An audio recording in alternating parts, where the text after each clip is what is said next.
वेद ने मांगी सरू से माफ़ी और सरू को भी कर दिया माफ़। अनिका का सच अब फाइनली आ गया परिवार के सामने। सीरियल सरू का आने वाला एपिसोड बहुत ही ज़्यादा दिलचस्प हो चला है। आप देखेंगे कि कैसे अब अचानक से वेद के सामने एक शॉकिंग सच आ जाता है, जिस सच को वेद बर्दाश्त नहीं कर पाता। दरअसल वेद घर में आता है और देखता है कि कैसे चंद्रकांत की तस्वीर पर माला चढ़ी हुई है। वेद चंद्रकांत की मौत को डाइजेस्ट नहीं कर पाता। वो अपनी दादी सा के सामने गिड़गिड़ाने लगता है कि आखिर सब लोग मिलकर ये क्या कर रहे हो, ये कैसी पूजा हो रही है, ये कैसा हवन है, और चंद्रकांत जी की तस्वीर पर माला आखिर क्यों चढ़ा रखा है सभी ने।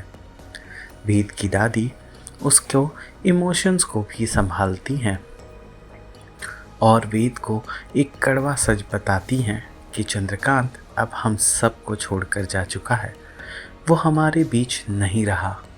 ये बात सुनते ही वेद इमोशनली बुरी तरह से टूट जाता है।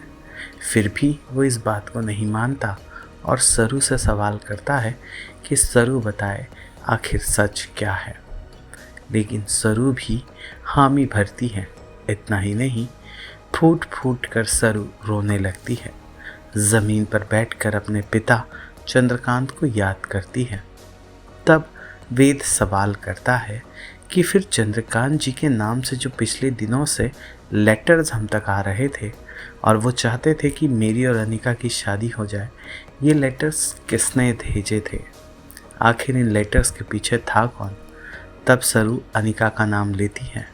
अनिका जो डे 1 से वेद को अपना बनाना चाहती थी और बिरला परिवार की बहू बनना चाहती थी।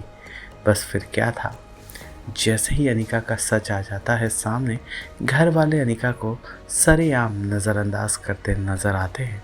वहीं पर रोती बिलखती सरू जो ज़मीन पर गिरी है, वेद उसके साथ बैठ जाता है और उसके इमोशंस को कंट्रोल करने की कोशिश करता है और उससे माफ़ी मांगता है। वहीं सरू भी बीते दिनों में अपने बर्ताव के लिए वेद से माफ़ी मांगती है और दोनों एक दूसरे को माफ़ करने लगते हैं।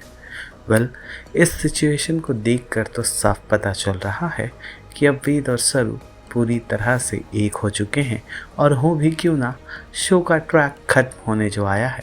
जी हाँ, हम आपको बता दें कि शो अब अपने अंतिम पड़ाव पर है। जल्द ही शो ऑफ एयर हो जाएगा और फैंस को अलविदा कह देगा। फिलहाल क्या मानना है इसे लेकर आपका, कमेंट कर ज़रूर बताइएगा। सीरियल सरू से जुड़े तमाम अपडेट्स को जानने के लिए फिल्मी बीट को लाइक शेयर सब्सक्राइब ज़रूर करें।